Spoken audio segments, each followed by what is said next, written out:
Hi friends, అందరూ ఎలా ఉన్నారు? మీరందరూ ఫెంటాస్టిక్గా ఉన్నారని అనుకుంటున్నాను.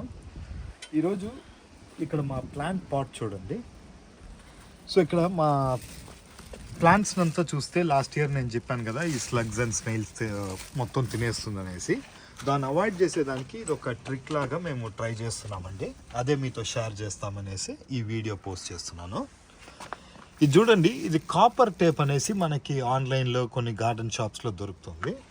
దీన్ని తీసుకొచ్చి ఏం చేయాలంటే just the tip border of the plant పాట్లో ఇదిలాగా స్టిక్ చేసేస్తే స్లగ్స్ అంతా దీనిపైన క్రాల్ కాకుండా ఉంటుందంట.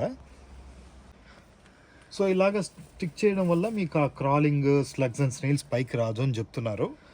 రిజల్ట్స్ ఎలా ఉంటుందో నేను కూడా ఇప్పుడే ట్రై చేస్తున్నాను.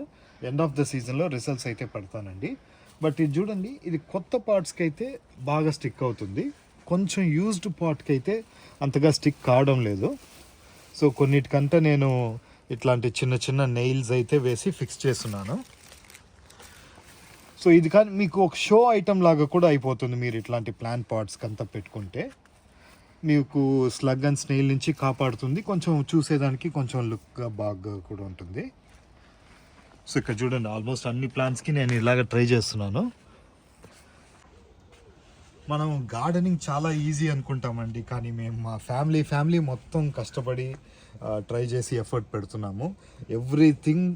ఎవ్రీ ప్రాబ్లమ్కి ఏదో ఒక రీసెర్చ్ చేసి కొత్తగా ట్రై చేస్తున్నాము. మా దగ్గర ఉండే చాలా పార్ట్స్కి ఇంకా ఇట్లాంటి టేప్ వేసే పని ఉంది. ప్రస్తుతానికైతే కొన్ని ప్లాంట్స్కి అయితే ఇక్కడ చూడండి వీటన్నిటికీ వేస్తున్నాను. ఇదైతే మీరు కొంచెం ఓపిక్గా నీట్గా చేసుకుంటే మీకు చూడడానికి కూడా లుక్ బాగుంటుంది. సో దీని రిజల్ట్స్ అయితే ఎలా ఉంటుందో నేను ఎండ్ ఆఫ్ ద సీజన్లో పోస్ట్ చేస్తానండి.